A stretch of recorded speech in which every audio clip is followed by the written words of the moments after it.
right here, and you absolutely know that I love doing this. I love it. The pride of Texas is in the house. Brian Gray, former owner of Leaf Trading Cards, is going to give us a once-in-a-lifetime insight into the world of the hobby.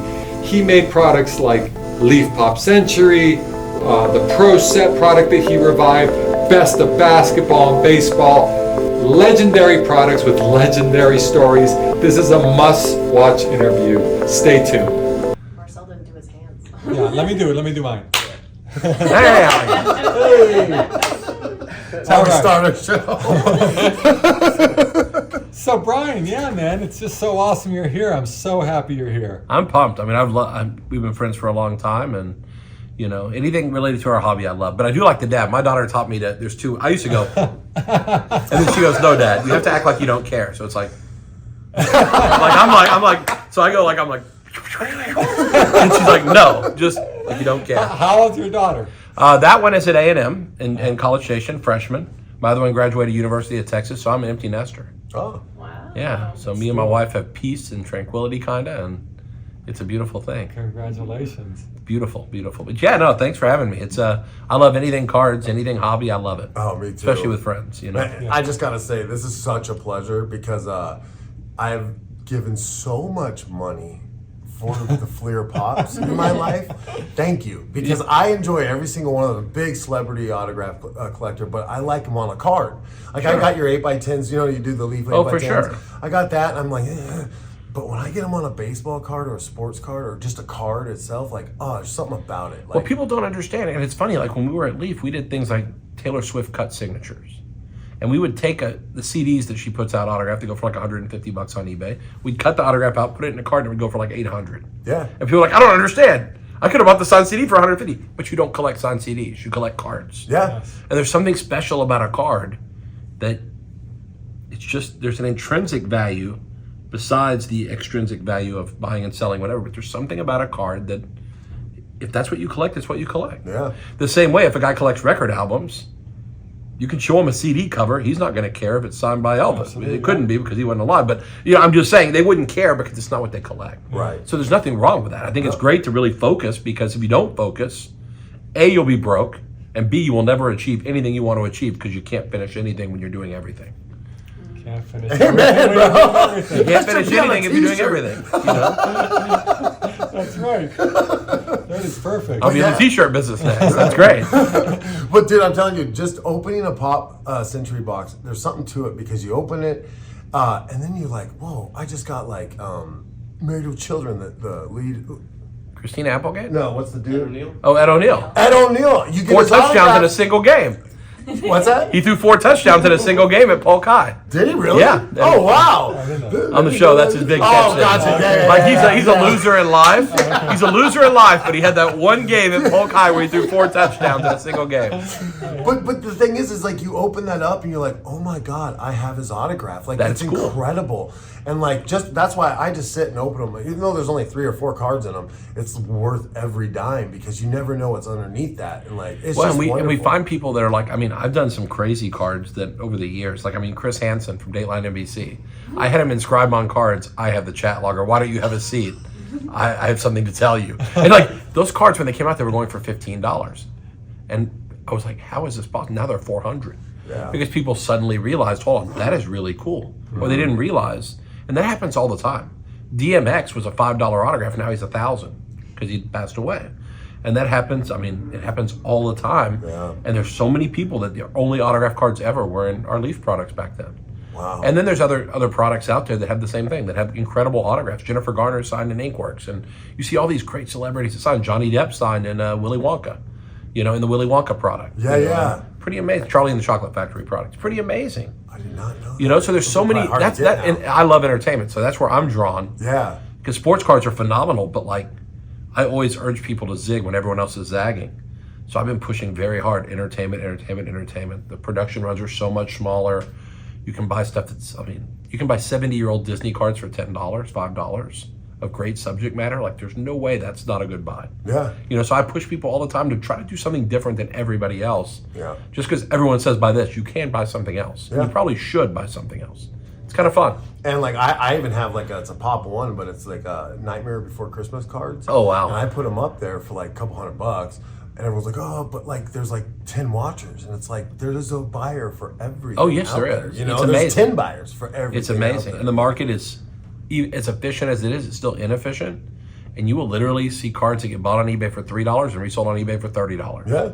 Like in the same month. And it's like, how did it sit there for 3? How did it sit there for 3 and now it's 30? But it's just, that's the beauty of it is, you have to have something people love when they love it. Yeah. And they'll buy it when they love it because they want it. It doesn't matter. Yeah. Someone's price elastic if they really love something. If there's an Adrian Beltre you need, because I know you love him, you'll pay whatever it takes to get that card you don't have. I will. When a legacy whatever showcase shows up that you don't have, you're going to pay any price. Yeah. And I think that's how I am too, like with celebrity autographs. You know, I've been trying to buy an Alexander Hamilton forever. I finally bought one. I broke down. I'm working on a Henry VIII right now, which is hugely expensive, but it's like, I'm just going to have to bite the bullet and pay. I'm not happy about On it. a But card or just no, these are just documents because that's what I collect. Yeah, you collect. But it's just, it costs, I mean, you just have to pay sometimes. And that's how cards are too. It's so beautiful because, again, if you're willing to pay the price, you can get most of the things you want. But then there's always that grail that you can't even buy if you want it because it doesn't exist or someone already owns it. Yeah. It's kind of cool. Yeah, it's cool. You know, but I'm glad you like that product. That's Oh, pretty dude. cool. That makes me happy because that's where I poured most of my heart when I used to own Leaf. I poured most of my heart in Pop Century. Yeah. That's why when he said we're going to talk to you, I got all shaky. Like, no way. This is like my favorite No reason to product. get shaky. Not shaky as in, It's like- well lit in here. If we're in a dark alley, if we're in a dark alley, you should be a little shaky. Because, like, you're the guy who makes my favorite product. Like, Well, thank you it's for my saying that. favorite So, product. Unless we're at That's literally Cinnamon, his get favorite shaky there too. Because if there's only one Cinnamon, I'm going to win. Just assure you of that. But you're safe. No Cinnamons, not dark alley. You're in good shape. But it is his favorite product. Like for I love years, it. I've known it for years and years and years, and Pop Century's always been his favorite product. But I admire the fact that you open products because I think so many people, it's just a product to them or a commodity. And when you don't love it, it shows. Yeah. Yeah. Like it shows. I know right away when I'm dealing with someone if they really love what they do or if they're just 1.2K, you know, these guys that walk around with Pelican cases, 1.4K, 1.2K, 1.9K. These guys, it's just numbers to them. Yeah. And that's super if you're a day trader of stocks. But like, if you're a hobbyist, I can feel, I know. And that's one of the great things I've always loved about Marcel is I know he loves this. Oh, yeah. Now, you know, the same thing goes with the presidential stuff. So I collect, I don't know if I ever told you, I collect presidential cut autographs, but only on cards. So, and that's why I've got documents all over the place. Documents, for the most part. Well, if a document is of a particular nature, it can be really expensive. Oh, the content is everything. Yeah, content's Yeah. everything. Content's But everything. In general, the autographs are not worth as much as the minute you put it in the card. The minute you It's put it in the same card, thing it's we're worth more. talking about. It's worth more. And we did But- that. We did that with Taylor. Taylor Swift's a perfect example. Signed CDs are 150. Yep. In a Put it card, 800. It's worth So a lot you just more. went and bought a bunch of their stuff. Well, I started buying them when they were $30, $40 when no one realized how cheap they were way too cheap. Yeah. But again, when everybody's selling, it's probably the time you should be buying. Yeah. Which is why, like now, I'm buying up all the Ariana Grande CDs and I'm buying up all the J-Lo CDs that came out. Like, because when these things come out, they're too cheap. Robert Downey Jr. signed books. You can buy those for like $200.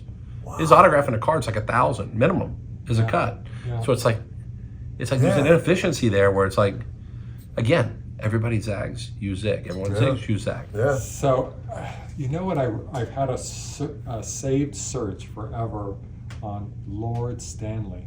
I want a Lord Stanley cut autograph in a card. We've done a couple. I've only What's seen Lord? like one. We've or done two. two. In my We've life. done two, and in the game before us has done 2 or 3.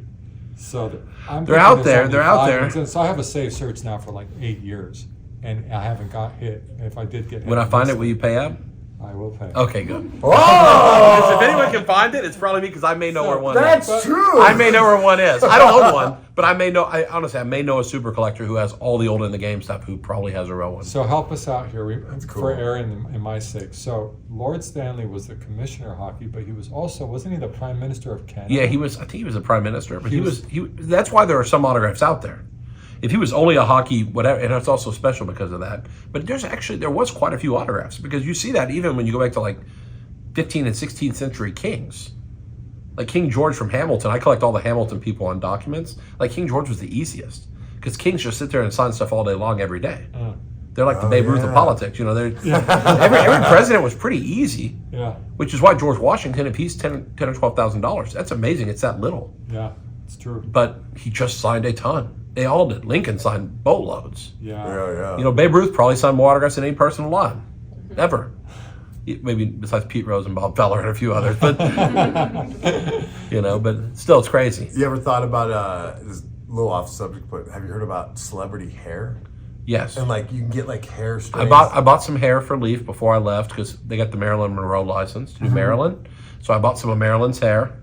I bought an incredible thing I bought that's in their upcoming product is she dabbed her lipstick with a napkin. Yeah. I bought the napkin with her lip prints, and they put it in a cut signature card with a cut and her lipstick. In the new product. In the new product coming out. That's not in Pop Century. That's in the Marilyn Monroe product. Yeah. But again, so they bought some incredible relics. I bought some incredible relics. And again, it's just about trying to find ways to expose collectors to something they're never going to come across otherwise. Yeah. And again, it could open a fascination where suddenly they become cut signature collectors or historical collectors or entertainment collectors. And I always believe the number of people that entertainment appeals to is so much larger than sports.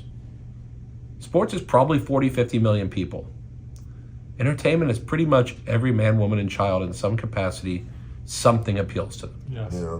Whether it's The Office, or whether it's Drake, or whether it's Tay-Tay, or whatever it is, something appeals to them. Right. And so then the key is you have to teach them that cards have value, Yeah. and you make them buy one card. Not give it to them free at a stadium or a concert. Make them buy one card, because then they value it when they buy it. Yeah. And if you can make them buy one card, the growth in this entire industry, hobby, whatever that we love, could be astronomical. Yeah. And all it will take is someone like Taylor Swift coming out with a product. And we could have 10 million little girls or 20 million little girls that are now collectors. And probably 20 million boys Gosh. that will buy the product too because they love Tay-Tay That's secretly. a big thought. Now, Because they love her secretly. They don't want to admit it, but they love Tay-Tay. Don't we all? When sometimes my wife Taylor Swift will show up and I'll be singing along. There's about 5 songs. I'm like, I like this music a lot. I like it. But the rest of it, it's I'm like, okay. But I don't. Well, there was Taylor a Swift's great Saturday Night Live where The Rock was on, and he sang that. Oh my God, I just want to shake it. And The Rock sang it. It was so great because he did the sassy girl part, and I'm like, I've done that in the car. It's I'll admit it. I love Tay-Tay. But it's cool. And so again, that's what's so great about what we do, what we love. It's so broad. Yeah. And there's no way someone can walk into a great store like this one or any really great store and not see something that appeals to them. Yeah. Or triggers them in some way to trigger some emotions that might turn into a passion. Well, that's what you have here. How many times I've seen the presidential stuff and this and that, and you have Disney and you have Star Wars. You have a little bit of everything, which he's exactly right. It shows it up. I just got to say, after watching a lot of your interviews and stuff, and I've seen a lot of your podcasts and breaks. I like that you do this for the goodness of the hobby and helping people create and maybe want to collect more instead of just let's do this, get the product out, make a buck. You actually there was a time I had to do that, but only because when you're being pursued by private equity and these things to sell, it's a huge push to just hit numbers, hit this, and so that's part of the love. That's part of why I did the deal I did to sell Leaf, because the passion can get muffled and the noise is a lot. It changes. Why was I doing this in the first place? I still did it for that reason, but I'd be lying if I didn't tell you that the money and all that stuff and the greed and all those things that come into play because we're all humans, that stuff doesn't come into play and change how I do some things. And that's when it wasn't pure anymore. Yeah. And so then when someone comes and knocks the door down and tries to beat me over the head with money, you have to take it because now it can be pure again. And so for the last 6 months, it's been really pure. It's been beautiful. That's awesome. I get to collect cards. If I see something horrible on Twitter where someone calls out bad behavior, I can call it out. If I see something amazing that an old competitor did, instead of having to stay quiet because they were my competitor, now I can say, hey, Upper Deck, you did a good job, even though I was in a lawsuit with you for years. You did a good job on that. Yeah. Panini, you did a good job on this. Fanatics, you did a good job. Topps, you did a good job on this. It's really great to just be able to talk. It's so great. So I actually never heard you speak in public until this moment. Really? Yeah. See, at the industry summit, before they quit having the industry summit, I was the closing speaker every year. Because they called me up there, they brought me on the last day in the morning because they wanted people to stay that last day. Everyone wanted to fly out the night before. So they'd have me go the last day, and I just bring it. Like I go up there and because I don't hold back. Yeah. I'll just tell you how it is. And like, if something's wrong, I'll say it's wrong. Yeah. You know? But you really have a zest for all this, my gosh. Well, but I mean, that's the same passion Yeah. that everybody who's successful that I know in this business long term, yeah. they love what they do and it shows. And that's what I'm saying. Yeah. And that's why collectors, I think, gravitated to what we were doing at Leaf. Because at the end of the day, we had no logos we had no logos. Yeah. But people were open-minded when they realized that the person making the product is passionate about it. And I would sit down with collectors and listen to them. And when collectors would email, I would interact with them. They were like, you answered me. Yeah. You know, you retweeted at me. You answered my PM. And I was like, well, yeah, you're a person and you emailed me. Or you sent me fan mail. Like, for God's sake, if people are sending me things to sign in the mail, how do you not? Now, you can go too far sometimes. And I've had a couple of stalkerish type incidents. But, like, generally, it's pretty, how do you not, like, spend time, like you said, with autographs? You know, when someone asks for an autograph, you appreciate the fact someone wants your autograph, so you sign. Yeah. And that's how I feel when little kids would come up and say, I want to be like you when I grow up. I want to own a card. I want to make cards. And I'd say, well, you can. I didn't think I could. All you got to do is sacrifice everything and make it the only thing important in your life. Neglect your wife and kids. No, I didn't totally neglect them. I neglected them a little bit, but you only have to work 120 hours a week, and you too can have the American dream. Yeah. Just work 120 hours a week. It's fine. Yeah, it's easy. Don't worry about your health. Just focus solely on making other people happy, and you can be successful too. Oh my gosh. God, that's great. Well, listen. Part of being here on the show is opening cards. So we're going to open some cards while Cool. we keep on talking. But I want to ask you something, and I want you to speak on it the way you always sure. do. It seems. I call it like I see it. Okay. So you see what's happening in the hobby, and the shift of power, licensing. If you had to fast forward, where do you see, and I'm going to be specific, do you think at the end of the day, Panini exits and Fanatics does truly end up with all the licenses that they are desired? Well, yeah, I think Fanatics will have all the licenses. They're going to have all the licenses. And I think if you're asking me where the other people will be in 5 years, if that's the question, maybe, Yeah. I think just calling it like I see it, what I see today, I think Panini will be gone. And the reason I think they'll be gone is not because they have to be gone. But I think they're making a singular bet that they have a lawsuit with Fanatics are going to win billions of dollars in. And that's a terrible bet. What you do is you take those incredible brands, and they have great brands, and you do exactly what Leaf does, unlicensed, with those brands. Can you imagine Flawless Pop Century type products or Treasures? You crush with that. Yeah. Imagine doing what Leaf does with game used jerseys and that things. You would crush. But heck, they don't hardly use game used now when they got the licenses.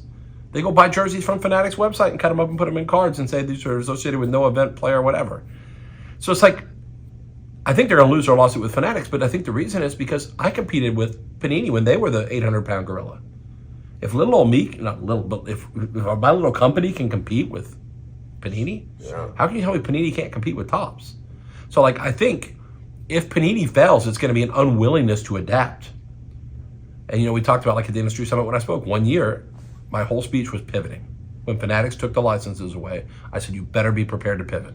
Everything is going to change. And I showed, like, Ross from Friends on the screen. You know when they're moving the couch up the stairs? And they're trying to get the couch up the stairs, and they can't get around the corner. He's like, pivot! Pivot! Pivot! And it's like, just, you have to pivot sometimes. Yeah. And then you have to be like the girl in the chess show on Netflix. I forget the name of it. Oh, Gambit. Queen's Gambit. Queen's Gambit. You have to be looking at the ceiling and thinking 25 moves ahead. In this industry, no one looks more than one move ahead, and the really smart guys look like 3 moves ahead. But, like, that's not going to cut it. Yeah. You've got to have a game plan for any situation. And I think that's what's going to determine who's around in 5 years. And that goes for everybody. That's card shops, internet retailers, breakers, whoever. It's going to be who is thinking ahead about how they're going to respond when the time comes, because you're all going to get thrown curveballs. Some people already are. Yeah. You know, Fanatics cut off a distributor, a big distributor. Yeah. There's all bets are off. They could cut off all the distributors. Yeah. So anything can happen, and you've got to be ready to pivot. And I think Fanatics is in a position to succeed, and I do believe they're going to succeed. I think they will win. Yeah. If Panini's not careful, Leaf will be the second biggest company left. I got to say, I'm excited. Because Leaf is already upper deck sized, minus Connor Bedard years. In a regular year, Leaf is upper deck size. in terms of revenue and profits. So, like, Leaf could easily be number 2 if Panini doesn't do what they need to do. And so, but forget about it. We'll get to if it's healthy for the hobby, but can they hold all those licenses? I mean, there's laws in this country that... The biggest thing is, monopolies are legal. The problem is when competitors and consumers are harmed in the process. That's when you have a problem. Can a competitor compete? That's the question. Now, if Fanatics signed every legend and every rookie and every player exclusive, then no, you couldn't make a card. But if you can make 96% of the players, you can kind of compete. So you can't really... So a monopoly can be legal. But a monopoly is not legal when XM and Sirius get together and then they triple the price of your subscription because there's no other alternative. That's not legal. Right. But it is legal if they are fair with consumers because you have regular radio you can listen to. Yeah. You have other internet radio you can listen to. So from a legal standpoint, I don't think it's illegal as long as they don't do things to harm consumers. And I don't believe they will long term. I think if anything, they might have made a few mistakes leading up to now, but that's part of growing up. Yeah. You didn't make any mistakes when you were a kid or a grown up? You know, of course we make mistakes. You know, and so I think they're learning. But they've hired incredible people. They hired a bunch of great people from Panini. They hired a bunch of great Topps people. They're surrounding themselves with incredible people. Yeah. And I think that coupled with smart people, which they already have a lot of there, Yeah. something good could happen. It could be good for the hobby. I'm not ready to say it's bad for the hobby yet. But I understand why people are nervous. And what I say is be prepared to pivot. Yeah. Because how you collect, what you collect, everything could change. As a collector, my favorite time, and a lot of people felt differently, was when everyone had a license. I used to love to be able to buy Upper Deck Baseball and buy Don Russ Baseball and buy Topps Baseball. I loved that. And there was such continuity, and the products were different and the designs were different. And it just kind of felt like everybody was trying to I think make for a better true product. hobbyist, I think you're 100% right. The problem is for the business, I don't know that the products aren't better with only one manufacturer making licensed product. It might be better. Can you imagine if I'm there were excited 100 for football it. products a year that were licensed? Because that's what it would be with 4 companies. It'd be 100 products a year. Yeah. Because you can't give each person 10 because you can't scale. You have to make 25 or 30 products to scale minimum. So like 100 products, it's already too much with 35 products a year. Imagine 100. Yeah. I mean, we're already all broke from buying cards, and now we're gonna be super broke. And I'm rich and I'm broke. You know, but I'm just saying, I spent all I can spend on cards. It's just crazy. It's crazy. You know? And so it's just, listen, this is all gonna figure itself out, I think. I don't think the world's over. And I think there are people who are ready to jump off bridges because they think it's gonna be the worst. But those same people, everything's gonna be the worst. Whoever's the next president's gonna be the worst. Whoever the next house they buy is gonna be the worst because it's gonna be always something's gonna be the worst. Their outlook on life is half empty at best. Yeah. You know, at best, their outlook's half empty. You know, and so I think we have to be like willing to watch this thing play out and be ready to pivot. Because if we're throwing a curveball, as consumers, we're allowed to change our mind. We can say, you know, I'm not going to collect football because I don't like this or this or this. I'll collect this instead. Yeah. Maybe it's entertainment. Maybe it's sports. Maybe it's, you know, who knows. But you have the ability to make a decision. And so far, the products they've made have been compelling enough, I think. I have it. And the question is, what will they do with football and basketball? It'll be interesting to see. It'll either be phenomenal. I think it's. You watch The Office, the TV show? Oh yeah. I've One of my watched some favorite. episodes. One of my favorite ever is when Will Ferrell, D'Angelo Vickers, takes Andy into the customer's office and he goes, "You trust this guy? It's either going to be the best decision of your life or the worst decision of your life." And he's like, "No, it's going to be either incredible or horrible." And it's going to be something. Yeah. And we just have to wait it out. Let's let it play out. I'm not ready to call it over with. As a collector, I wouldn't panic quite yet. Yeah. Now, if behaviors aren't good, then things change. You know? Yeah. And if consumers are harmed, then there's going to be an issue. I'm kind of excited because my problem is I have to collect everything. So when there's like 5 products of one sport, I can't handle it. So when there's like 30 products of one sport, then I can be like, I'll just pick and choose.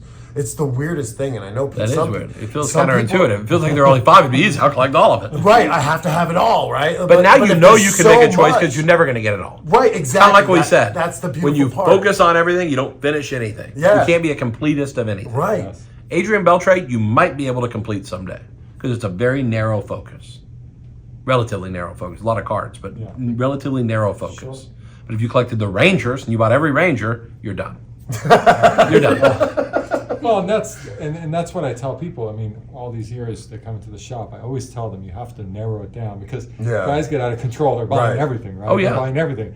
And I'm like, man, you got to narrow it down. Just find what you like, or find the sport you like, or decide you're a prospect, Yep. or decide you're prospecting, or you're buying your favorite player. But you got to narrow it down. Yeah, no. because if Too you many guys stay are not wide- narrow at all. If you stay wide, you're going to end up broke, unhappy. No Just- focus. Just Yeah. narrow it down, and you'll be happier. You'll be happier with your collection too. I agree with that. I had to buy all the Star Wars product forever, and then during COVID, like I was like, oh, I'm screwed. But then during COVID, I sold it all and made it because of COVID. Oh, yeah. Selling during COVID was a You could have sold great anything and been experience. happy. And yeah, so I made all my money back. So I was like, yes, but it was like I had to have it all, and now I just get 2 products of it. You know, yeah. so It wouldn't be a great show if we didn't have you start by opening up a Leaf product, A Repack. product, a Repack. This is interesting. That's where it all started for you, right? I like it. Didn't it? That's a great topic. Yeah. That's a great topic is the Repack. Because, nowadays when you turn on like a Whatnot or one of these streaming sites, you see all these Repacks. yeah. So many breakers don't even break new products anymore. The whole screen is just Repacks. Yep. And what you may know, but most wouldn't know, is that I created the first modern Repack. Yes, you did. In 2010, Razor Rookie Retro was the first Repack where you took a high-end card and put it in a box. And it's so funny, the first award I ever won at the Industry Summit was for a Repack, was for Best of Basketball. I said, oh, great. I finally get an award. It's for putting someone else's card inside a box. Yeah. I said, I get an award for putting something in a box. So, like, if I worked at a grocery store, I'd probably win for putting stuff in bags. You give me an award for putting stuff in a box. I made all these incredible, gorgeous cards. Yeah. And you gave me an award for buying a box and Dude, sticking a that's card so in it. good. That's It's so ridiculous. So But- you're to blame. No, Today- but I'll tell you what, though. Today I opened up Uh-oh, one what'd of you these open? repacks, and I got an 8 Mattingly. I was like, no, bro. It was 100 at But the wait a time, probably. It was 100. Time was probably 60 or 80 bucks now. Right, but right. I mean, it was I 100 was like, at the but time. I was like, oh man. But I love you know what? Mattingly's The my first rookie favorite. retro. This will blow people's minds. Yeah. There were 100 Trout Chrome autograph rookies in that product. Oh my 100. gosh, dude, that's Because at the insane. time, my suppliers had tons of them in 9.5s and 9s. I was buying them for $60 to $80. That's So they were insane. junk hits in the box. Yeah. They were like the lower end cards. Yeah. And I had over 100 Trouts in that product. Those cards now are $3,000 to $6,000. And I had 100 of them in that product, and they were like $80 at the time. Kobe autographs used to be loser cards No. because I was buying them for $100. So like when you buy a box of these for $300 and you get a card that's worth 100, 125, you lost. I wouldn't say it's a loser card. It's still a great card, but it's like it wasn't a box that was a big winner. Yeah. Kobe boxes weren't winners. Now you open those boxes today, Kobe autographs are winners. They're $1,000 minimum for the worst card. But most people still felt like they won. They liked it. got They liked it. Or Yeah. Durant or whoever. Yeah. They liked it. Yeah. Yeah.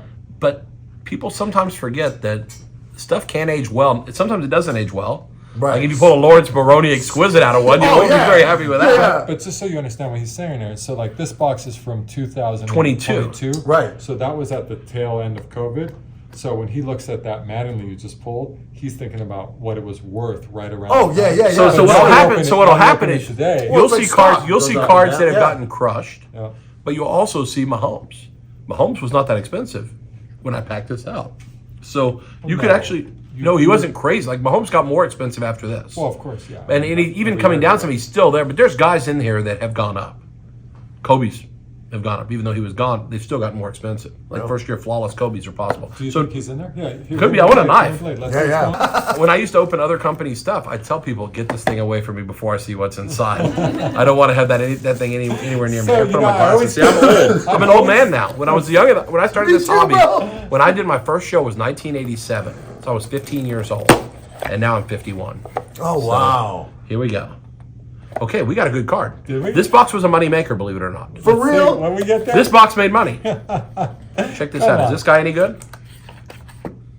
Oh, my God. He got a trot on him. Hey, you know what we do? You Oh know what we my do in Dallas when we gosh. get that? We go, we dab, baby. Mike Trout in the hizzy. Oh my God. Looky, look. Oh, hold Oh on, my hold on. God. It gets better. This is a good Trout card, right? Dude, don't tell me. Oh, it's numbered? Number to 10. Oh my gosh. Black refractor, Oh my number to 10. God. And this box was sealed. I didn't have nothing to do with it. Yeah. You think I set this gosh. up, and I'm like some incredible magician. I should be a Mirage. Oh, you should. Get rid of Carrot Top and bring me out there. I'll go, Well, Mike Trout, number to 10. Boom! That's the best card that's ever been pulled. and you on just this talked about it. You know what I'm That's saying? amazing. It's so man. easy. That's amazing. Well, the best part about Did you this is open you one don't get of to those? keep any of this. That's a great card. It's a great card. That's why I can't listen. The repacks, they're very controversial. Repacks are very controversial though, because some people are like, I didn't get. you know, what it's not. I want to wanted. buy new products and this, but it's like I gotta be honest. There's value in there Yeah. because that's a great Oh card. man, That's a great card. I'm so upset, dude. That's a great card. Oh, And you it's bought amazing. one earlier. And you I got bought mad four at it. earlier, and I pulled this for you. I was like, we'll just give him this one. And then I'm like, oh, I should have just bought my first. That's right. You were the first one I picked. It's always that way. The first box I How pick on earth? are hits. What is And, the chances of dude, that? Mike Trout. That is Number to just 10. amazing. Oh my god. Number to 10. That is amazing. Dude. That is That is sick, isn't it? Wow. That is sick. That That's is how. That's awesome. how we roll over here. Oh my god. One down, baby. Let's go. So can I ask you one question? Sure. Were you actually, yeah, this is a good question actually. If it's not, I'll tell you. No, it'll be good. No, but like for example, do you guys place these in there or does a machine place these? No, we place the card. So are you there watching them put those? Yeah, like, what'll happen? trouts? What'll happen is our team will. This product actually, this will make you go crazy. I hand packed every box of these. All the No. buybacks, I hand packed every box of every buyback. Because what would happen is things are on. We had everything laid out on tables in a secure area, sorted by price level, and so I would hand pick the cards that went in every case. So if there was a Jordan autograph in the case, the other 2 cards or 4 cards would probably be weaker. And I may also make sure there were never doubles. Like you wouldn't get 2 Kevin Durant's in a case. And then Wow. at the very end, I was even looking at teams because people started breaking. And I was like, I want to make sure that when they open this case, they don't get 3 Dallas teams. Yeah, you can do Because then if someone does a case break, they're like, oh my God, one guy got 3 cards and everyone else got pooped on. Yeah. You know, so I want to make sure everyone has a chance. So all the way. I hand packed all this stuff, and then Leaf's not doing repacks anymore now that I'm gone, and so there won't be any more repacks from a third party that's independent. All repacks are made by people who are dealers too, which is a little different. But all the way till the end, were you watching that process through? I literally everything. I bought the cards. I bought every card. But I'm Every saying- card of the products I at the physically end- bought. at What? the So end. you did the whole. I did everything start to finish. Z. Then when it Oh, came wow. in, when we checked the cards in, right hand man who's super solid would check the cards in, put them straight in the boxes by value because what I paid on eBay or on the shows or whatever I bought at, we knew what they were worth. They went into boxes in a locked room. They only came out when it was time for me to collate. I'd lay out 3,000. If it's 1,000 cases of best of basketball with 3 cards in 3 boxes in a case, all 3,000 cards are on tables, and I will literally sit out there all day until I packed 3,000. I didn't put the seal on and stuff, Yeah. but I'd put the Yeah. stack of 3. I'd pick the 3 cards, yeah. and then that 3 cards would go to the girl next to me who'd box it up. Then it would go to the machines to But get I'm all saying that. all the way till you exited the company, like you kept All the way till the end. I was because again, to me, this integrity is even more important here than anywhere else. Because if anyone's going to call into question, like, is this kosher? Is it not? Repacks are the most controversial of the things we did at Leaf. Besides a couple of cards that you might think were tasteful or tasteless. Outside of a couple of cards, really, the repacks were where everyone was like, they didn't really believe the big cards were in there. Yeah. Like I had the Strasbourg Superfractor in a product one time. And 2 years later, it still had not been pulled. Then a guy went into Walt from Peninsula store and pulled a box off the shelf and hit it 2 years later. But I had people on Twitter and Facebook saying, you never put that in there, you kept it. It's like, no, I promise you I put it in So there. just so you know, that's with repacks. That's the story since day one. Oh, So yeah. people are just scared. Like, they release a product, they put the big hit, Right. and then everyone's like, "Oh, they didn't put that card." Well, in this there." is why repacks should be controversial. And I'll give you I think they provide great value sometimes. The controversial part is, if the person repacking them is also the one retailing them to the public, the person repacking them is also the one retailing. they know what's in every box. When they put the boxes on the shelf, Yeah. like, is it really like a hands-off approach to make sure it's kosher? Right. Where in a third party like us made the product and sold it to distributors and to dealers, the dealer nor the distributor ever had their hands on the cards. They know nothing. They know nothing. And that's where I have a problem sometimes on Whatnot when I see people with these homemade repacks up there, and I'm like, dude, the guy probably knows who's in there. And what if you tell someone and they like insist on getting the bills? They keep buying until they get the bills because they know the case hits Josh Allen. Like it's wrought for, definitely could be issues. Yeah. That's one of the reasons I'm sad Leaf isn't doing this anymore, because the hobby needs a third-party company. As big as this has become, now they need someone like Leaf more than ever. Yeah. And it wasn't very profitable for us. I did it because I thought it was cool because, and this sounds corny, but it's true. I wanted people to see what it was like to pull a 1970s card out of a pack. Because you weren't going to pull a Reggie Jackson 69 Topps rookie out of a pack. No one's going to open a pack of 69. But when you bought a box of Best of Baseball, you might pull a 56 Mantle. It was the way to pull incredible vintage cards out of boxes you could never have pulled. So the spirit was, I'm going to create the ultimate pack where you can pull cards you never had the chance to pull. And so the spirit and the spirit and the thought was right. The problem is now it's become a little more of a gamble and a little more of a mechanism for stuff that I'm not, it's kind of like the guy who invented the bomb or the dynamite, Alfred Nobel. Incredible invention and terrible invention. Right. Oppenheimer, incredible and terrible. And that's the problem. Is making repacks was a phenomenal idea because it took like the age-old grab bag concept but made it like big commercially viable. Yeah. But then it also could be ripe for abuse. So it's interesting. Well, and you made With great power comes great responsibility. but you did make a point. Like you would sit there, and if this was the big hit, you'd put it where and give a few more little ones for the case. So like all these people who do get upset because they didn't get the big card, it's because the case. Well, they don't realize the big hit was probably in another box in the case. Right, exactly. That's why most people learn to open our products by the case because you got the right collation. Exactly. Yeah. But then you still have an issue when a dealer, they open a box, they hit the big box, and they have the rest sitting on the shelf. So that's the hard part. That's why you want to go into a store where you trust the owner, and that's why people say, "Oh, I can buy it for this on eBay or this at a show." Do you know anything about where that product's been? Right. But so You know when you go into a store, if you trust your store owner, which if I was here in Vegas, I'd 100% be in your store because I know you're an honest guy. You can't say that about someone you don't know behind a screen whose username. Could be a love fake. Tay-Tay, and they're selling boxes of cards. You don't know if they're kosher or not. Right. It could be a fake PSA too. Like That's the other problem. There's that's a whole nother. There's other issues. But- That was a good first box. So, Am I on fire?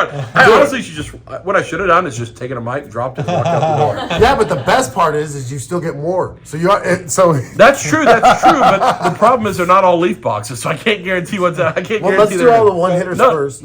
Yeah, whatever you want to give me. I don't care. Yeah. Whatever you want to This is do. almost a one-hitter. Yeah. I like everything. But what is this? Bowman Inception? Inception. So, Okay, we like Inception. But Go ahead. I think people want to know, collectors want to know the answer to this question. So when you're dealing with regular manufactured products like Inception, Absolute, just regular, not repacks. No, like original Yes, content, I call original content. When that stuff is packaged, people always feel like there must be one good card in the case. And I always tell them, I don't think so. I think it's all done by machine. I think it's probably done somewhere at the press level. And if they don't guarantee a case hit, there's not one good card. Well, see, now that's why when we did it, we always hand packed everything except for blasters that had like the packs. Yeah. Blasters we didn't hand pack, but every one of these hit boxes, even metal baseball, metal football, Pop Century, all hand packed. And what we did was amazing. Is, as a fan of Pop Century, I would take a master spreadsheet of every card that's in the product, and I would highlight. Okay, we're making it 2,000 cases. These 2,000 cards are the case sets. So they would isolate those 2,000 cards. Then I'd say for the other 11 boxes in the case, these are the box sets. And I would highlight on the spreadsheet, they'd pull those cards and put them over here. Then the rest were fully randomized. I see. But I made sure that I established what a case hit was and a box hit was. I think it's actually one of the most challenging things in the business is when people assume there's a case hit. And sometimes case hits don't feel like case hits. Open a case of Flawless. When you get a Jaden Ivey, RPA and Flawless, you're ready to get that box cutter after yourself. You're not happy about it. Yeah. And that's your case hit, and it doesn't feel like it. But so, and I know these are not your companies, but there's no, No, the machines are doing this stuff. Yeah, there's no Machines case are hit. doing it, and there might be a case hit in principle, but when you have machines doing a lot of it, you're going to lose some efficiency. And that's what we loved about Leaf is we were able to really thoughtfully make sure the quality control was right. Now, what you didn't have is you didn't have not having these God boxes where you had 100 autographs come out of a box, because we would never let that happen. Yeah. We make sure that it's, Yeah. and it can take away some of the variance.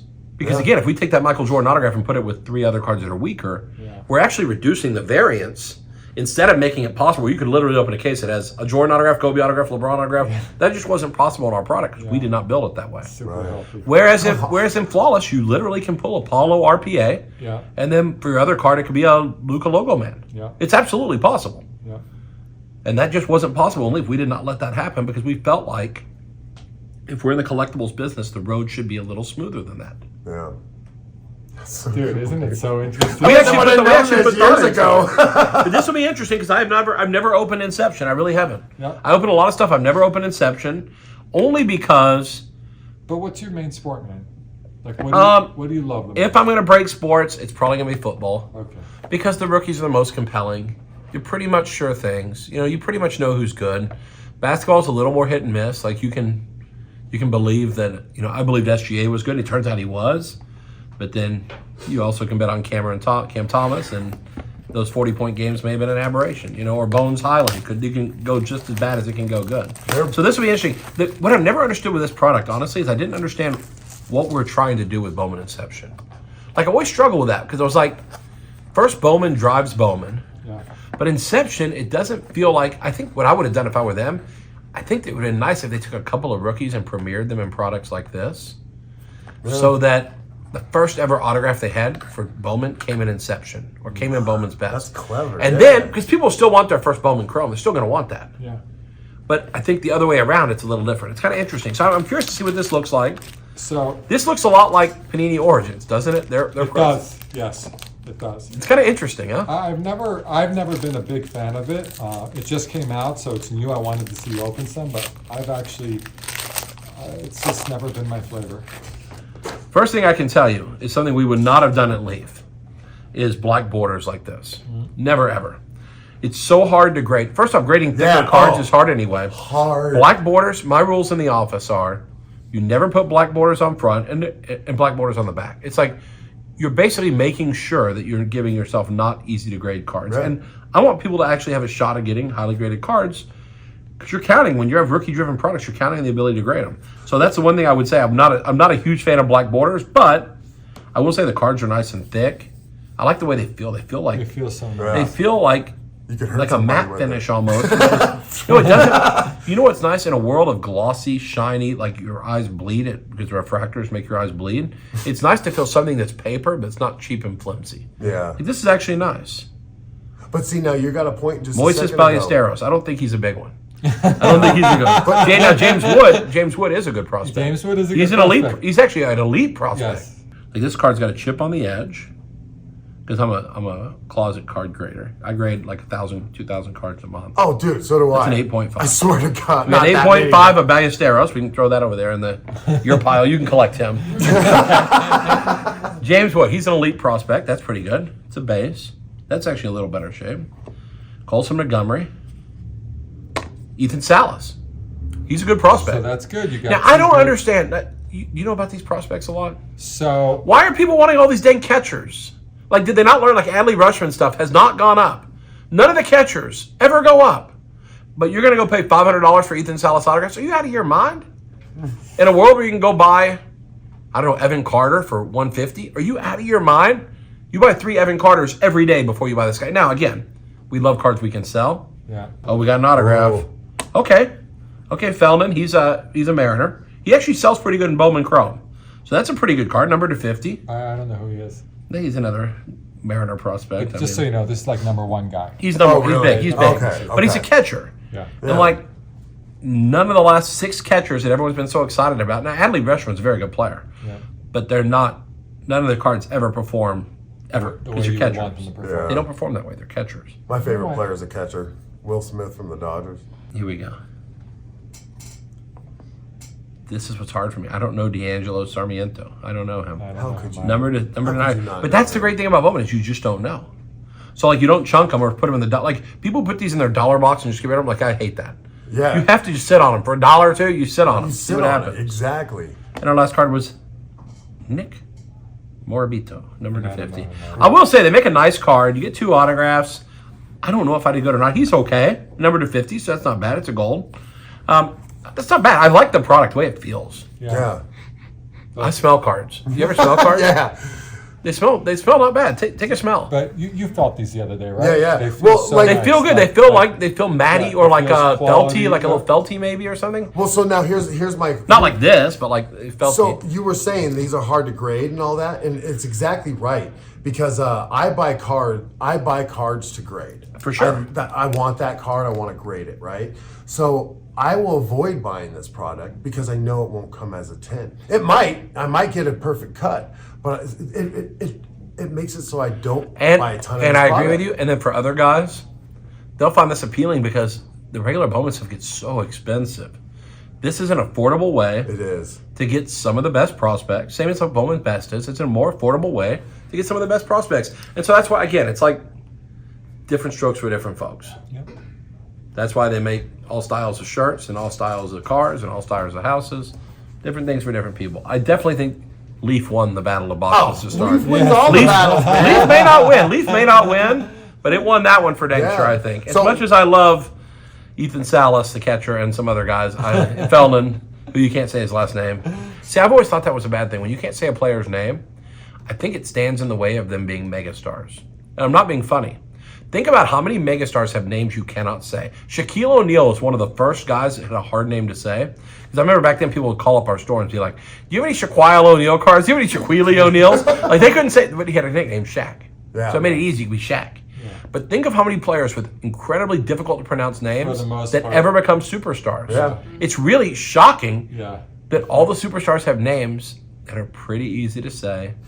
Or they have nicknames. Go ahead and say Giannis' full name. Giannis Antetokounmpo. Isn't that it? I don't know. Yeah, but I don't watch basketball, so I don't know how to say it. What's funny is I have Wamba. you know what's Wamba. crazy? I have his number on my cell phone. But yeah, but again, that's Giannis, Greek freak. Yeah. They better have nicknames. No, but yeah, most of them. Most of the you're right. stars, and Yeah. it's just Yeah. it's like the guys that don't speak English. The guys that don't speak English at all, it's much harder. There's certain things that a superstar that it's just part of being a superstar. Yeah. Part of it's being charismatic, being catchy name or an easier to say name, and it's kind of interesting. Oh no, this is a big box. So Aaron, This may be the highest end box we're opening. Aaron, maybe yeah. That's like a $500 box. yeah. So that and absolute. That's a big box, and Yeah. this box can have serious stuff in it. Were you part of that box? Yes. Okay. My name's on the back of every card. If you look, I'll show you when I go. Hang on. I'll show you on the back. It's got my little autograph, not my real autograph, but like my picture of my autograph, and it says Brian Gray, President Leaf. So I pulled. Oh, you opened one? I have old one. Oh my, did you do good? Dude, he did good. Oh, see, now you kept the good box this time. How about I know. I I'm just supposed to get all the opened. good I boxes. picked one. All right, But let's see this what is we got what I here. got. Geez, you have to be really smart to open this. I put them in. I just don't take them out. Here we go. Let's see. Are you kidding me? No, I The I other couldn't side. believe Look it. at the other side. You did good today. Hey, show this. Hold on. I pulled that right before you came. Okay, 'cause I let's was see, like, I let's see gotta who we open got one. here. We got Pele, rest in peace. Maybe the greatest of all time. Lionel's probably the best, but he's second, probably. Ronaldo Nazario, Brazilian Ronaldo, Nazario, Cristiano Ronaldo. I mean, that's freaking ridiculous. Already, it's a banger. Yeah. If we just pretend the back doesn't exist, I look at know. the back. Erling freaking Holland. Yeah. So just so you know, Holland is like Legend. A-level, like newest guy. A Vinicius, phenomenal, and Kareem Benzema, and that's a freaking ridiculous card. Yeah. That's a 4-figure card, easy. Damn.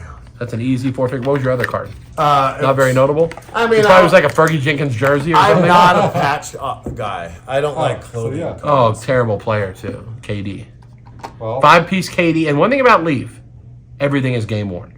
Oh, Because that's cool. I bought every game used jersey we used. Now, not the stuff they're buying now, but if you check out the back, it has my autograph down there. Yeah. Brian Gray, President Leaf trading cards. So if you buy the stuff they're making now, it doesn't have that. yeah, okay. But when I was there, they all have that on there. And even for like a few months after I left, they still had it on there. They forgot to take it off. so you That's so see, cool. that box was evened out. It was hand coded. And what are these boxes? What do these boxes go for? About About 450, like that's 500. phenomenal. Yeah. Oh, yeah. That's more than double up. So I. You may have tripled up on that. So listen to this. I don't know if you're going to agree with me, but I've been selling your stuff or Leaf stuff successfully for such a It's long so sad for it not to be my stuff anymore. No. But But then I look at the it's always scoreboard, your I feel better. Well, Look at the yeah, scoreboard, but- I want. But wait, as us, people who buy your product, it's sad. It really is, because we're not going to get what you. Well, no, the guys I have there, it's the same team. No, it's the same My team. guys are very good. And they're not even my guys anymore. They're their own guys now. But they're very good. But the passion. And the stuff they're you making had is really for good. Now, this- again, they're passionate different. The difference is they're not outwardly, publicly passionate. They put their passion over. And guess what? They did. Okay. This product had their passion also. That's good. So Okay. a lot of people I feel ask me, better. like, it's not going to be the same without you, is it? I'm like, only because maybe people will share food when it comes to, I'm not gonna share. No, but I mean, That's good. no, but It's the good to difference, know, though. the difference is I got all the credit back in the old days, and I deserve about 50% of it, but the other 50% my guys did. Okay, cool. And so, like, now they'll get the credit they deserve, and I love it. Yeah. It's great. But what I was saying was, it was the value proposition, and that's why I always collected it. I always bought it personally. I always opened it personally. You've been in here before and seen me open that for me. Yeah. I always just tell people, you buy a box of Absolute, you buy a box of Mosaic, you buy all this Panini stuff, this top stuff, you spend $300, probably end up with $20, $30 worth of stuff. But you have an incredible ceiling. You have an You incredible can hit that ceiling. Kaboom in Absolute, and that's Oh, why yeah. you're buying Absolute. It's Oh, a of zero-sum course, game. of course. You're getting Absolute. You're getting a Kaboom. Yes. You're getting glass, or you're getting a kick in your backside. But One most of of the the three. times you're going to get the kick in the backside. But And I bad. love Makes a slot machine feel good. I could always tell people, when you buy a box of Leaf, for the most part, you're going to get a better return Yeah, on and your investment. And because I'm a numbers guy, I always felt better opening a box of Leaf for And- $300 and ending up on a bad box, ending up with $60 to $120, because I know I could spend $300 on this. Yeah. Dude, I could literally end up every But time honestly, with 30, 40 on bucks. original content, it's never that bad. The repacks, that can happen for sure. You can spend $300 and get 60 back. On this kind of product here, like if it's a $450 box, I don't think there's a box that delivers under $250. Like I haven't seen a box that I'm sure I'll get it now because I'm a big mouth. But I mean, I haven't seen a box that weak of this product. Honestly, I really haven't. Wow. I'm glad you said all that, though. Have you seen their new product that lights up? The little box lights up inside. Oh, So Super Magnificence. Oh, I haven't seen Magnificence. Their new product, which is really high end. It's phenomenal. that. Super Break's been doing that for a minute. Yeah, they have the same thing at Leaf on this box, and they themed it. Like if you hit a 101, it's a gold, and if it's not a 101, it's a blue light. well, that's a good But then way the to blue segue light, into but the next blue light pack. makes me think of blue light specials like Kmart, which well, they're not even around anymore, so who cares? This side is, I think this side's usually the weaker side. Okay. I think. So let's see if I can do this without butchering the You know, box. I alwast wanted to call you and tell. Okay, let's do this first. What were you gonna tell me? I always wanted to call and tell you, you guys needed to make a box. You remember how Sterling was back in 2006? Like it said, like 500 home run club. Yes, no, but I wanted to take it further back. The first box would tell you what team it was.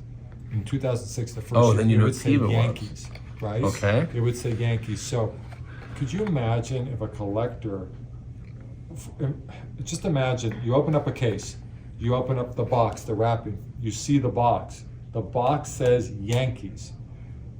First, the excitement of just taking that box and reselling it, Right. because it says Yankees on it. It's worth a ton now, right? Because just because it says the word Yankees, go resell it and then flip it and go buy yourself a Dodger box because you wanted a Dodger box. Or you That's not wanted a bad. Philly No, I think box. that's cool. And I'll tell you, And- I'm consulting on a and people would product. look at the checklists and they would be able to see, right? Oh, well, they've got these Yankees, these Reds, these Dodgers, and that first year that Sterling came out, and you would know that you had a Yankee box. I remember those and boxes. Ruth was And then in later there. it was like 500 home run club Yeah, or 40, I didn't 40. like that But it as got much. cheesier because Yeah. then it was like, Yeah. as the name starts with letter P. Yeah. Or like had pizza on Tuesday night. You know, they could be anything. They could literally be anything. It's crazy. But no, I hear You you. need to make a product But I like that. actually consulted someone. There's a new entertainment product coming from another company that I was just helping out when I was in retirement because I love it. And they're doing packs, without giving too much away, where each pack in the box has an autograph or whatever, or a relic, but the pack gives you a decade on it. So you could get the 40s, 50s, 60s, 70s, 80s. So the pack will tell you, but it could also be like 1600s, 1300s. So you might open a pack and instead of it saying 1980s, it might say 1300s. Like how sick is that? Yeah. Maybe it's like a I piece of the love Magna Then Carta or you something. can even not open it. All right, just here we to go. keep it Here we go. valuable, That's the point. too. Yeah. True Val. Now, True Val is the design like you had on the Kevin Durant. Okay. Which is big swatches. I like the color. It's numbered to 2. That's pretty Ooh. good. I bet it's going to be an ultra premium patch. I see blue and blue. I see this blue. That feels very Maverick-y to me. Without even looking. That feels like Dirk Nowitzki. Is it possible? Is it possible? No, I think it's, let's see who we got here. Oh, it's soccer. Pedri and Ansu Fati. I don't know. That's pretty sick. Game used soccer is very tough. That's why most Panini stuff is just like store-bought jerseys. All Leaf stuff is game used, match worn.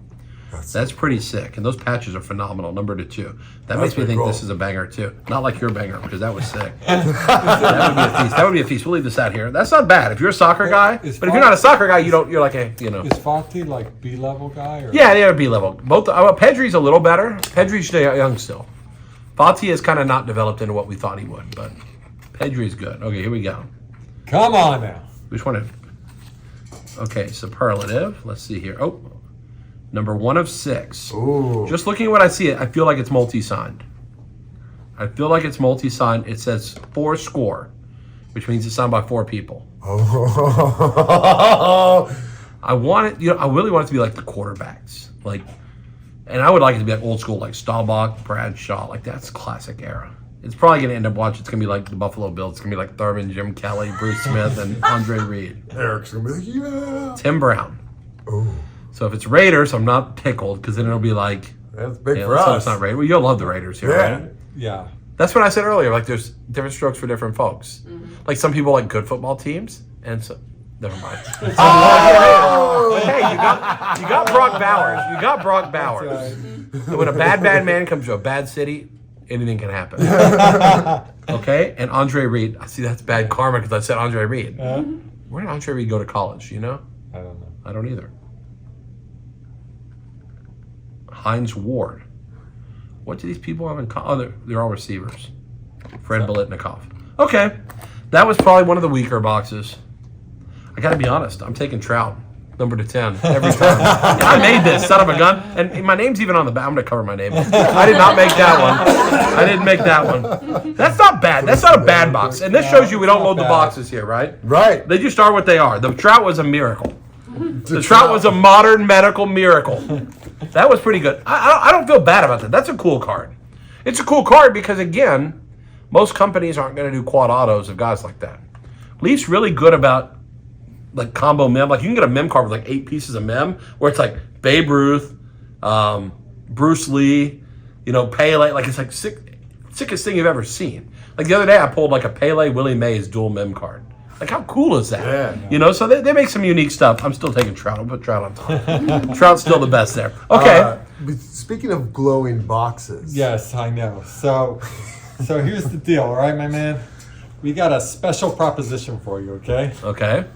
So we've got this special, awesome interview box here with this special pack inside, and it's something we do with all our guests. Okay, so you've got this awesome, fun opportunity right here, where if you open this pack of cards, it's a 1974 Topps. It's Dave Winfield rookie. Okay, you can pull the most gorgeous Winfield possibly, right?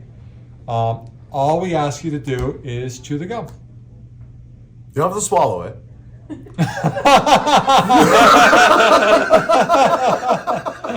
Now, just so you know, no pressure. Everybody's done it. I've done it.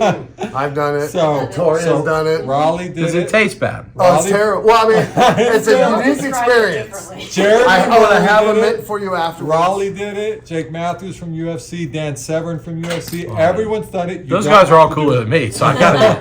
I have to. You don't have to do it. No, I have to. I mean, it's peer pressure. That's what I taught my daughters when they went to college. I said, listen, you always get to make up your own mind.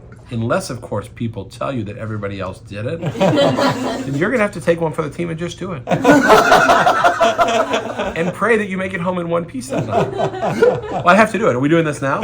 We're doing it now, man. I'll get something for you. And I do love vintage packs. I really do. Have you ever chewed the gum before? I have chewed.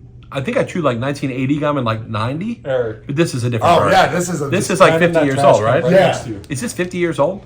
So 74, it's 50 years. Has anyone ever gotten sick?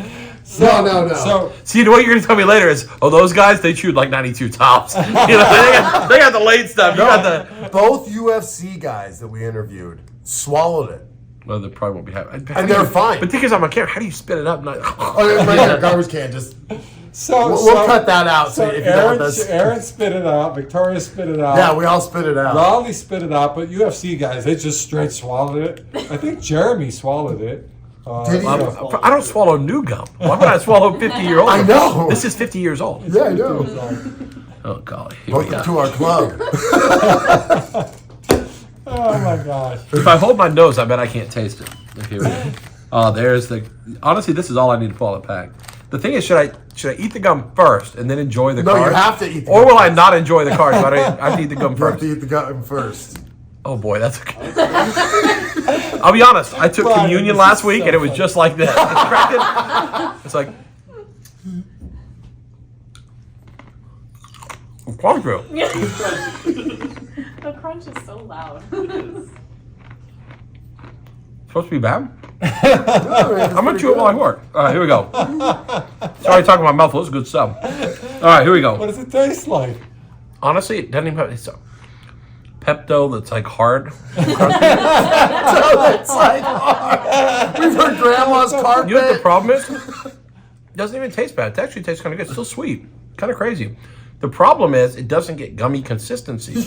I know. So I've got like Pop Rocks in my mouth that don't pop. And they don't go anywhere. Now I know how they swallowed it.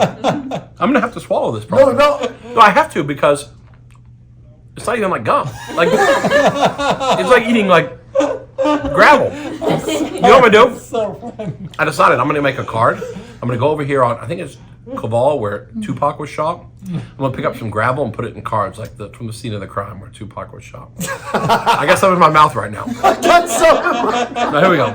I'm going to swallow it. This is terrible. It just doesn't have any consistency. It doesn't taste bad. You thought it tastes bad? I thought it tastes like the dentist office. She I thought. said it No, that's fine. tasted dusty. Totally fine. You got some more? I got this for you. You got a when you're 50, ready. you got a 52. You got a 52 top pack. I'll take So I that. have to tell you, If I can eat 50-year-old gum, I can certainly do 70-year-old gum. Hello, I'm 50. our pre-production was a little off. I was trying to find like a 50 or 60 for you, and I just didn't get around to it. I'm not scared. Here we go. Pedro Bourbon. These are actually really sharp. Look how sharp that card is. Oh wow. Not centered, but it's like razor freaking sharp. So I don't know what the second best card is. I mean, I know the Winfield. Yeah, Dave Parker's rookie's in this That's set. right, Dave Parker. Yeah, second year Schmidt. Oh yeah. It's- Second year Schmidt's in It's this really set. Dave Parker. The Ryan is a good card. There's some good cards in there, but it's very heavy. Winfield and then Parker.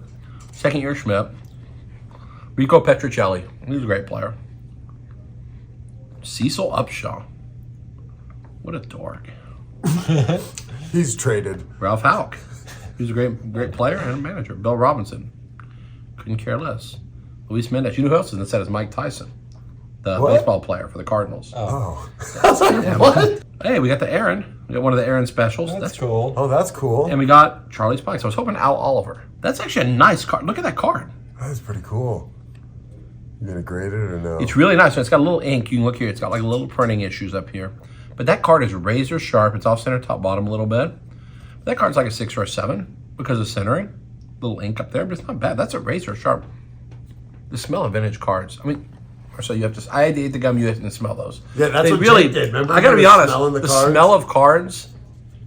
It's really like there's something special about it. It's a lost Yeah. art. And in slabs, I gotta be honest. You can't smell them through a slab. It's not the same. That's the one bad thing about a slab is you don't get that feel. Yeah. And honestly, when I'm grading really high-end old stuff, I'm smelling every time because that's the only way I'm detecting some stuff. Some repair, 71s, I'm always smelling to make sure if I see the corner looks like it might have been colored in a little I read bit. an article that they're talking about maybe not allowing those cards to get graded because there's so many repair services now.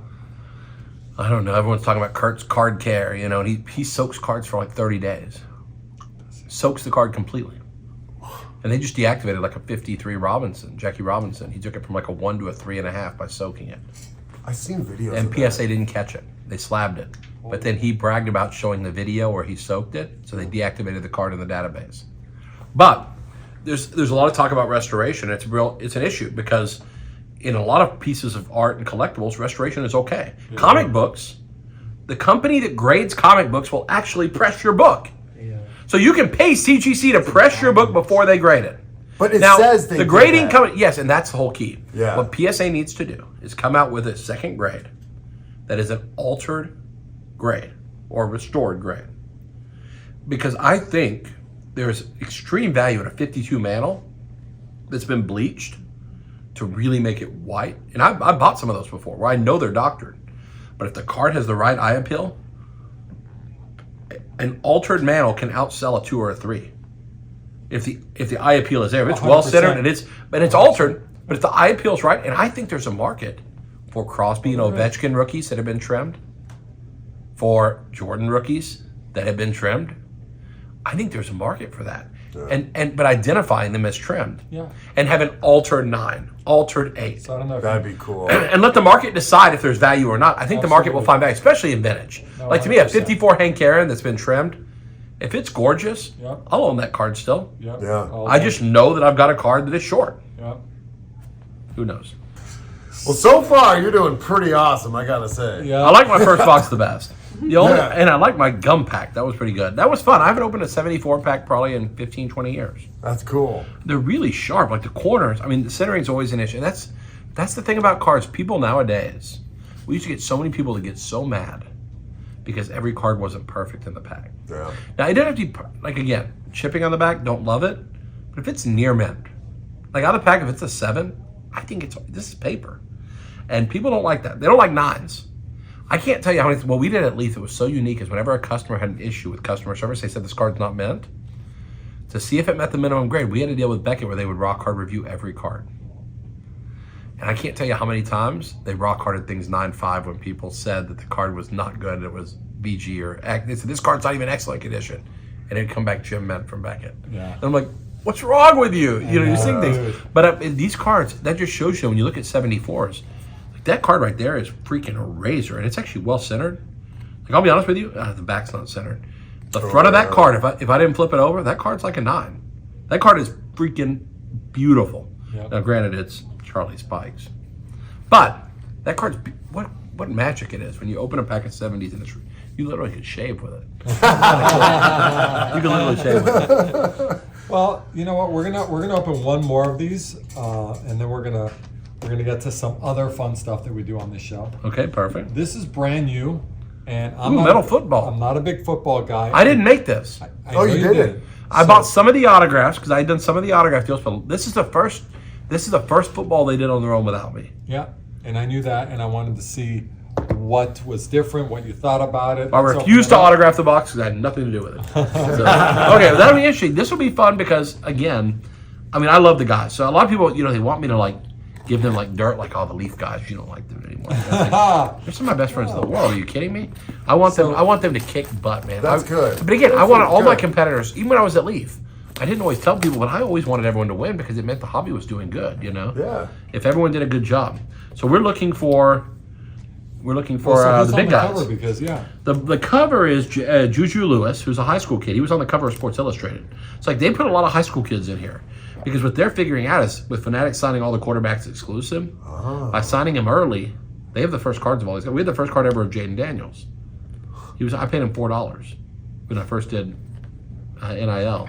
So Bo Nix, you're looking for Caleb Williams, Bo Nix, Bryce Young, CJ Stroud. Caleb's in here. Oh, okay. CJ Stroud. So Caleb was the #1 draft pick the other day. Yeah. I think they still have some Puka Nacua. I think they've got you got guys like I don't know if Shedeur Sanders made it in here or not. He may be in the next one. one. I can't pronounce. So here we go. Okay, so they put base. The other thing they did different. I never put base cards in because I never knew how people would feel about unlicensed base cards. But I've sold some of their cards on my auctions on whatnot, and people have actually bought them. So maybe they were smarter than me on that one because I would not have made base cards. Because I don't think there's a need for unlicensed or player licensed. We don't call it unlicensed at Leaf. We call it player licensed because it is. It's licensed by the player, not by the teams. And so I made you keep this close because I didn't make this. So I can't guarantee. I can't guarantee if the return's good or not. Okay, the first card is Will Rogers, and not the cowboy kind, but the quarterback kind. Okay, let's see what that's numbered to. Try to do this in a way where we can't see the next card. That's numbered to 4. Like that's the good thing about metal. I think every card's numbered to 10 or less. So there's no high number, but there's so so many colors and so many patterns. I think Roger Staubach. Oh, he's a veteran. Is that numbered? That is cool. Okay. Maybe they're not numbered to 10 or less on the base anyway. That's not numbered at all. Huh? I wouldn't have done that. I would have numbered it. Oh, Superfractor. We got our first superhero. Ooh. Unfortunately, it's Will Pauling. It's got a look at that. The sticker's got an issue. I can see it. We're sending that to customer service. You want me to email him right now? Yeah. I'll take a picture and say, excuse me, this card's unacceptable. It's a 101. Look at that, 101. Oh my God. And it's got like the sticker's creased or something. Oh. We're going to send that to customer service. And if they don't take care of it, I'll put it on Twitter and say, you son of a... Here we go. Next card. Oh, here we go. Ryan Flournoy. I think it's another young quarterback. They used a lot of young quarterbacks. I don't know how I feel about it. Because on one hand, as a store owner, I don't love it. Because when the customer opens the box, they don't know who half the guys are. Yes. Now, 3 years from now, they do. But by then, they've given up on most of them. So it's kind of like, the idea is to be Bowman for football, but I don't know if collectors really have caught on to that. That's number to 9, though. I think the autographs are all numbered to 10 or less. It's almost best to buy these and The open next them up one 3 or 4 years is later, you know? Donovan Edwards. Okay, that's good. He's from Michigan. He was a good player. He was drafted in the... Is he still in Michigan? He's a 4th rounder, 3rd rounder, number to 2. Ooh. That's good. He's good. He's very good. Very Number good player. 2, nice. Okay. These polls. Noah Fafita. It's like, I don't know these guys. They're young guys. Yeah. Number to 7. And Will Shepard. See, I don't love... Okay, I can't say that because they're my friends. It's all like young quarterbacks, which is good and not good because the customer doesn't know them. But I guarantee, like Will Shepard's a good card. I Yeah. guarantee he's a good card. But the average collector, that's where some collectors will struggle with this. Because they're going to open this and say, this feels like Bowman Inception, except a little bit prettier, shiny, or whatever. All lower numbered. And more autographs. They're not But licensed. But that's the thing. I if they think wanted to even that product out, and I'm not in your business, those I'm two not in my business either. Those 2 base cards, they should have been numbered and they should have been names. Well, the one is numbered to 4, and the other is not Starbucks is a numbered. name. I understand. It's not that. numbered. But it should have been numbered. It should have been names, and then they're like, okay, well, I see something familiar in here. Yeah, and honestly, see what I would have done with a pack like this. This sounds so crazy. I would have taken one of these guys and taken him out and put Johnny Manziel or Michael Vick in there. A autograph that cost us very low. Ocho Cinco, an autograph that costs us cheap but is a household name. Yeah. Even a Hall of Famer like an Andre Reed or a Thurman Thomas. Oh, yeah. Customer feels. And the good. funny part is, and this sounds you probably more info than you want, but like I think like this quarterback probably cost them the same as Thurman Thomas. So that's a good question. But again, I don't like to criticize other people. I think it's a pretty product. Yeah, Pretty product. I think this particular pack was not a customer friendly pack because Donovan Edwards is the only guy anyone's going to know. Because I'm pretty hardcore and I didn't know 2 of the guys. So Let me see that. Now that's a hard one, and we are definitely contacting customer service on the one. So I got So go ahead. you go first. See, if I was at Leaf, if I still own Leaf, I would actually call them at home, and it's probably like 10 o'clock there. I'd call them at home and say, what in the heck are you guys doing? This is unacceptable. I'd put them on a FaceTime and yell at them, which is probably why they don't love me that much anymore. But that's just not, I think, I'd like to see the pack with a little more name recognition. I think you're right. Now, let me ask you a question real quick. Who chooses, like, for the pop century with the celebrities, who chooses the picture? Do the people... We have a staff that does that. Oh, so it's not We have a the staff, actors no, the and actors and actresses, well, that's why they send stickers. They never see the cards. Oh, yeah. See, and that's why, again, I've always dreamed of doing it on card, but like, let's say you make a card of Michael J. Fox. If he doesn't like the picture, he's not going to sign it. Right. And like, you can lose a lot of deals that way. But when they sign stickers, they never see what you put them on. Yeah. And I can only think of one person ever who had a restriction on what the picture could be, and that was O.J. Simpson. Because we did the only autographs of O.J. But what's crazy about it is he said he did not want anything that wasn't football related. And it was in the contract, and it was a stiff penalty. So if we made a card item that wasn't football related, it was like $100,000 we had to pay him. Oh, wow. So they made it stiff so that we would not like show the Bronco or something stupid. Or he's afraid we'd show a picture of him putting the glove on or something. Yeah. Now I have a question for the average collector. If they pull a 101 out of any product, not just Leaf, any product, and I've seen it, a really nice card, a 101, a 105, major player, right? Big card, and it's damaged. They always say to me, Marcel, should I send that in? You're in a different position, but should the average collector send that in? I always tell them, that's a great question. You're going to send that in. They don't care. They're going to give you a card that's worth less than the one you pulled. Is the damage on it bad enough that you do that? That's how I feel about it. What do you think Here's the about thing. I'm gonna take the other side and say I don't think they don't care.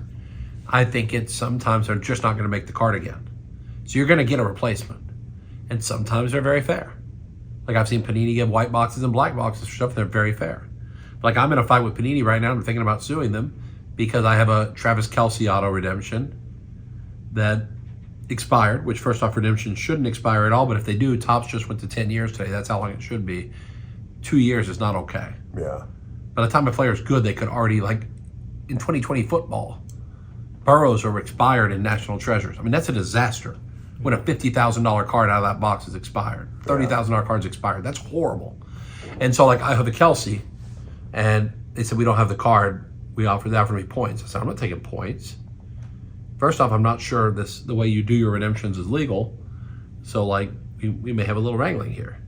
And so, like, I'm not, no love lost, but sometimes they do good. Sometimes they're very fair with replacements. Yeah. With me, they're not being fair, but with some people, they are. Yeah. You'd think they'd be fair with me because they don't want me to open my big trap, but they're not being fair to me. They're not being fair to me probably because I went on Twitter and blasted them, and I said, look at this crap they're trying to pull on me.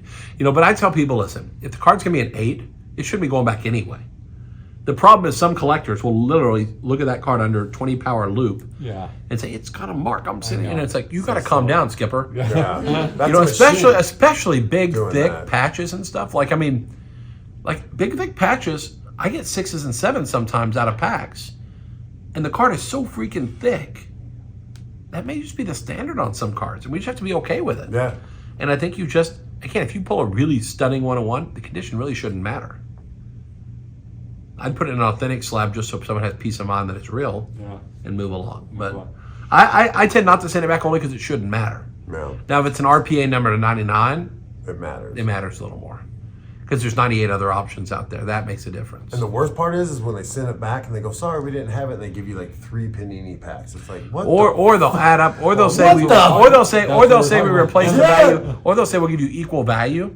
So if you're a $100 card, they give you like 10 $10 cards. Yeah. They don't understand that getting 10 Trey Masons is not the same thing as a pull hole autograph. It's not the same. But when I get a redemption, I'm like, oh, like damn it.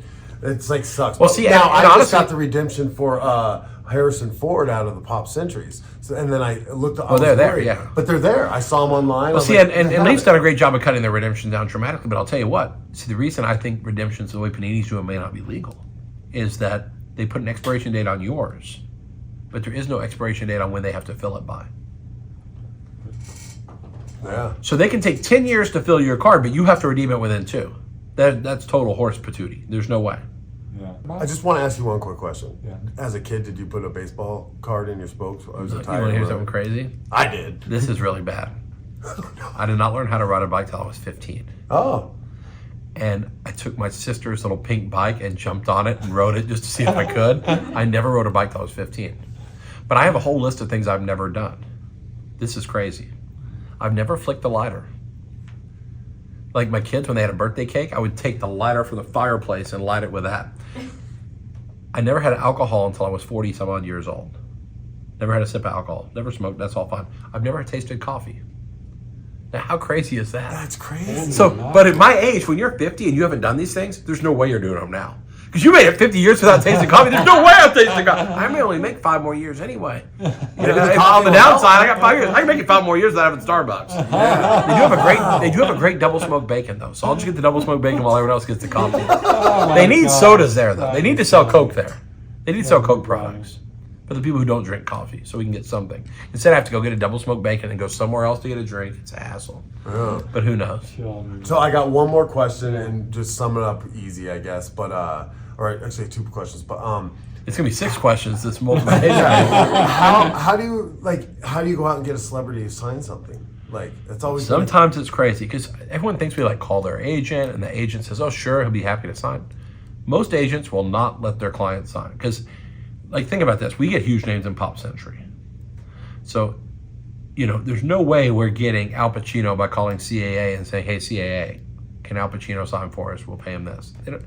They're like, unless the deal's $5 million, we're not taking it to him. Well, they're not that big. Yeah. So it's like they don't even take them to the guys. So a lot of times we're networking behind the scenes to make things happen. Yeah. Now, I can't tell you exactly how I do it because that's my little secret that I'll be using again maybe someday. But really, it's just being very creative. And then when I know a celebrity personally, I'll have them call everybody. Like, I mean, I'm pulling moves in the background. Like right now I'm working on getting Madonna to sign. And it's like, I've been working on this for 2 years. And I'm now talking to one person in the world that can make it happen. So if it ever happens, I'm going to get it. Yeah. You know, I had a deal with Nelson Mandela right before he died. I had him pretty much locked in to sign and he died. That would have been insane. I mean, Nelson Mandela autographs would have been insane. Yeah. You know, so again, we just pull moves. I'll have celebrities call other celebrities. I try all kinds of stuff. I mean, I'm pretty sneaky. Yeah. I'm pretty sneaky, and I pulled some good ones. But you look over time, some of the guys I've gotten, I mean, it's pretty amazing. Amazing. It's amazing the names we've gotten. Well, and the other question is there anything you want to talk about? What's going on? Or are you just ready to retire and Honestly, have fun? Or? well, I mean, I'm retired right now, but I mean, the thing is, it's like being a hobbyist. You know, it doesn't go away. And like the hustle and the deal making and the wheeling and the dealing, it just doesn't go away. And my wife knew that there was no way I was going to sit in a lawn chair, you know, and sip pina coladas looking at the beach or something. There's no way that's going to happen. You know, so I'm always hustling and doing deals. And I've gotten some incredible people to sign. I've been helping a wild card with a pop culture product they're coming out with. And I mean, I got Michael Douglas for them. I've got them huge names. I've got them some fantastic names. And so it's just like, for me, it's the art of the deal. Yeah. You know, it's getting guys to sign that we never thought would do it. It's coming up with crazy butt ideas that no one can believe I'm going to put on a card, you know. Cool. And it's just like, I just can't quit thinking and quit scheming and coming up with stuff. So I'll probably have to put it into play in a bigger way at some point. But until then, you know, you don't quit. It's like even when you're a collector, you can say, I'm done collecting. You sell off your old collection. There'll be a day where you'll see a pack at Target, or you'll walk into a store, you'll be getting I hear the good pizza joint around the corner. They'll go to get the good pizza joint around the corner. Ooh, awesome car. And I'm going in there. And suddenly you thought they were exactly quoting my guy. I thought I was out and they pulled me back. That's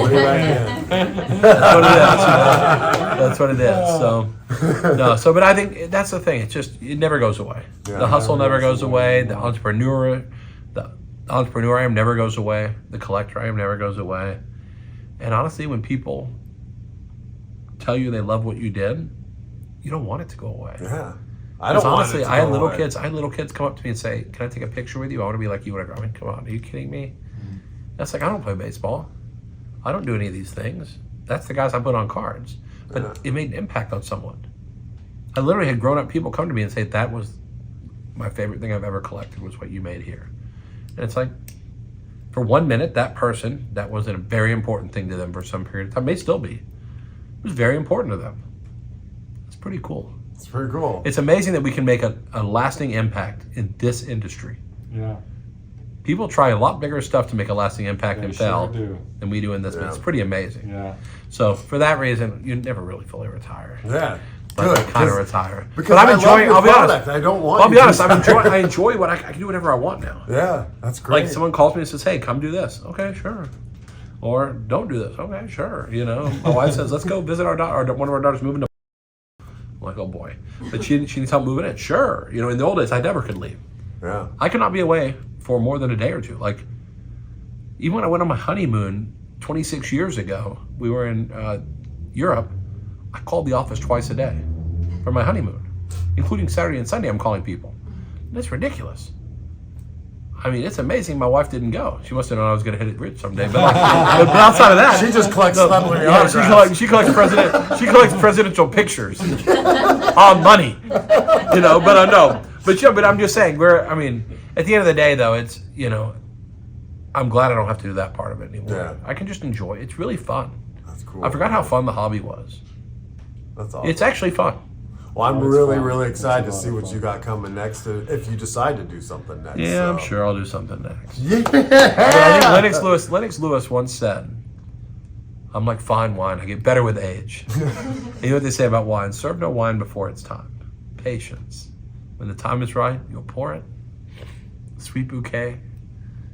It's all good. It'll be better than that gum was. That's for sure. That's love it. awesome. I love it.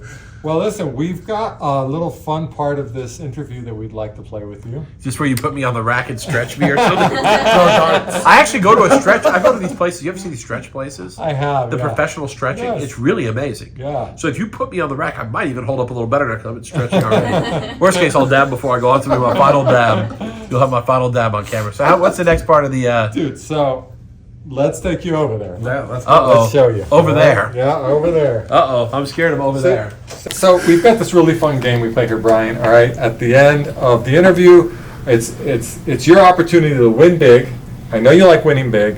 All we're going to ask you to do today is you're going to take this ball here. Show the audience. So if he wins all these boxes right here. Okay, so he's got a box of. There's no way I'm winning. This ball. How about this?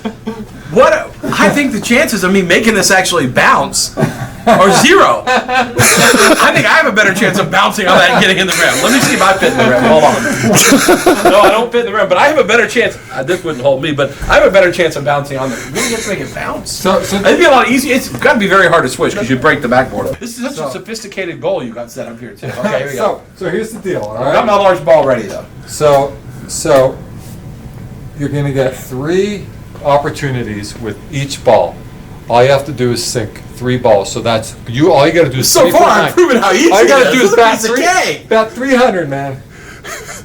You know what? It's easier to buy a box of Flawless and make money. It's easier to buy a box of Flawless and make money. Okay, here we Not go. actually 300. Okay, that was terrible. Oh, there's one. At least it was straight. It's like Come golf. on, baby. Oh! Oh! I did not have the muscle I thought I had. Is it easier with the small balls or the big balls? I would say the big one. Then I'm screwed. Bigger's harder. That's the hardest, I think. Oh my God! Oh!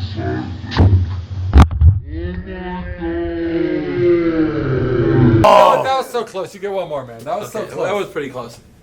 Oh! Okay. We're go going to the next small ball. next ball. I'm really in big trouble, guys. I'm in big trouble. 3 tries to win all the prizes. Okay, Ready? there Oh! I felt it!